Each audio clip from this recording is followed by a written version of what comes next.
Coming up. For your protection, do not give your secret code to anyone. So you're taking relationship advice from Chemical Bank now? What's the difference between a private life, a hidden life, and a secret life? How much of our inner lives should we share with the ones we love? I want you to tell me, George. Why? Why is my code so important? Because it's part of our relationship. It's an indication of trust. Does having a private life mean you're up to something naughty?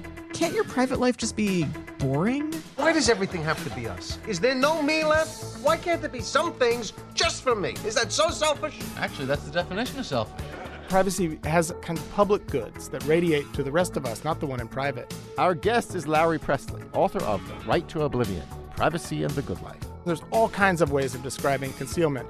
Privacy requires, in a way, the participation of the public.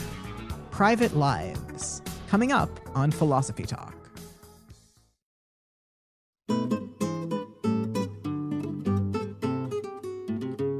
How far does our right to privacy extend? Should secrets always remain secret? Don't some people have a right to know? Welcome to Philosophy Talk, the program that questions everything. Except your intelligence. I'm Ray Briggs. And I'm Josh Landy. We're coming to you via the studios of KALW San Francisco Bay Area. Continuing conversations that begin at Philosopher's Corner on the Stanford campus, where Josh teaches philosophy. And at the University of Chicago, where Ray teaches philosophy.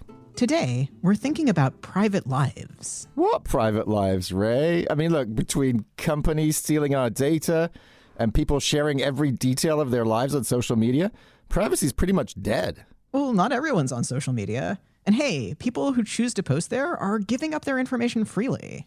If you don't want to share something, just don't share it. Nobody's rights are being violated there. But even if you're not sharing stuff on social media, you're still being surveilled. Ever notice how you ask a friend about their shoes or something and suddenly you're getting 3,000 ads for Nikes? How did that happen? Oh, come on, you wanted those shoes. Yeah, sure, the company figures out that you're in the market for new sneakers and they pitch some ads to you. Where's the harm in that? Would you rather get ads for, I don't know, monster truck rallies or something? No, but I understand. Shoe ads, that's relatively harmless. But what about my banking information, my DNA, my medical history? I don't think random companies should have any access to that kind of thing. Oh, yeah, I agree about that. But I'm just talking about your hobbies, what you had for lunch, silly cat pics you send to your friends. What's wrong with people knowing about those things? Well, it depends what your hobbies are. Let's say one of your hobbies is being on a libertarian debate team, or you're singing the gay men's chorus. You might have a boss who takes exception, and then you could get fired for something that was none of your boss's business. Well, Josh, are you proposing that we're supposed to hide our lives from each other? What kind of sad existence would that be? Well, it's the one we already have. None of us share everything with each other. That's exactly what it is to have a private life. I mean, I, for example, like to... You like to what? Never mind. Okay, I won't pry. But I think you should be more open about who you are. Hiding things about yourself forces you to lead a double life. It's a sign of shame. And it means the people around you don't get to know the real you. Well, the real me in the classroom isn't necessarily the same as the real me at quiz night on a Tuesday with my friends. Quiz night on a Tuesday with your friends, huh? Wait, was that your secret? You got me. Well, I think that as one of your friends, I have the right to know that kind of thing. I mean, what does it even mean to say we're friends if you don't share what's going on in your life with me?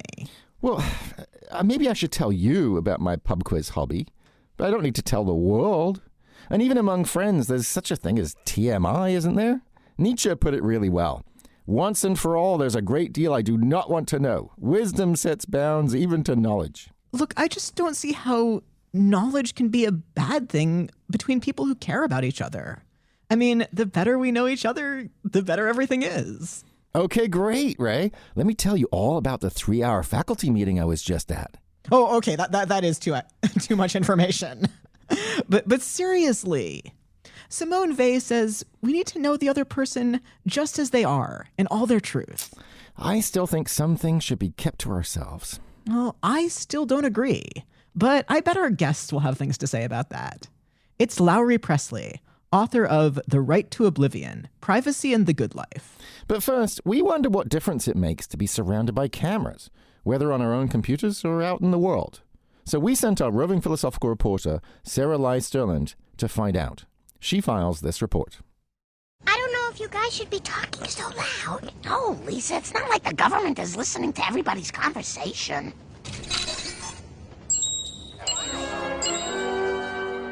Back in 2007, the Simpsons movie imagined what a society without privacy might look like. Hey, everybody, I found one! The government actually found someone we're looking for! Yeah, baby, yeah! Bart, Marge, and Lisa were fleeing Seattle to tell the world about the EPA's plans to blow up Springfield, where Homer had just triggered an environmental disaster.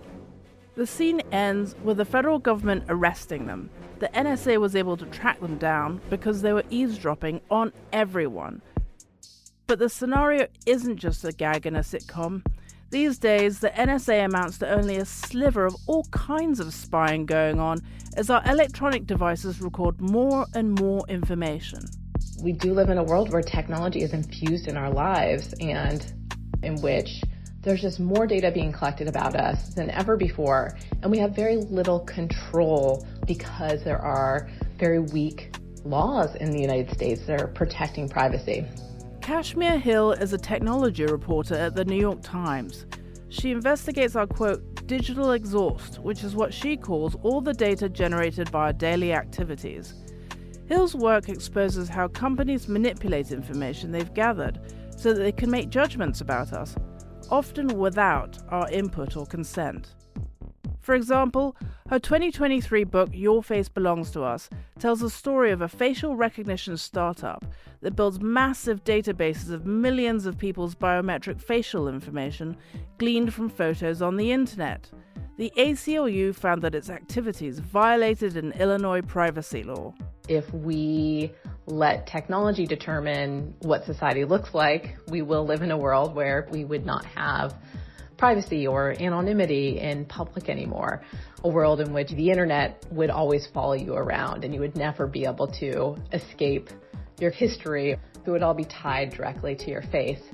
Another of Hill's investigations revealed how insurance companies jacked up rates on unsuspecting drivers after buying driving habit data that was surreptitiously recorded from cars connected to the internet. These massive information gathering activities give both companies and governments a lot of power.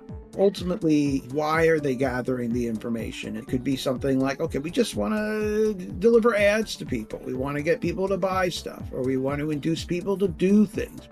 Daniel Soloff is a privacy expert at the George Washington University Law School. Just recently, there was a big exfiltration of data from a lot of the government agencies about pretty much every American citizen. What are they going to do with this data? What's going on? Nobody knows. To be clear, laws exist to prevent the government from collecting your information for one purpose, but then using it for another. But, Soloff says, there's a lot of exceptions that you could drive a truck through. Even routine collections of information, such as public safety surveillance footage, can pose unanticipated risks if it's not carefully managed. If you're kind of in the lower part of Manhattan, you can probably be seen by an NYU security camera. Cassidy Canna-Gomes is a rising junior at New York University and a member of Students for Justice in Palestine. She notes that NYU operates more than 3,000 surveillance cameras on campus. Students also have to use electronic passes to get access into buildings. She says surveillance has changed how protesters strategize. All these students that were like taking over buildings and stuff in the 70s, it's like you can't do that anymore because the school has a much stronger ability to figure out who each person is. NYU says on its website that surveillance cameras and badges are meant to boost campus safety in the heart of a busy metropolis. But Daniel Soloff notes that the federal government might later decide to demand access to this footage. That's why we need to enforce clear rules and expectations on what we intend to do with all this data. People should know what information is being collected about them, how it's being used. It should only be stored for the period that it's needed for use and then discarded. These are the basic principles. So what are NYU surveillance and data policies? A spokesperson for the university didn't respond to my questions. For her part, Canna-Gomes doesn't know what those policies are either. She isn't even sure what privacy on campus really means anymore. At this point, I'm not entirely sure because it feels like you kind of don't have it. Can't I even have privacy here? For Philosophy Talk, I'm Sarah Lai Sterland. You can listen to the rest of this episode by purchasing it on iTunes Music. Or for unlimited listening, subscribe to our archive at philosophytalk.org.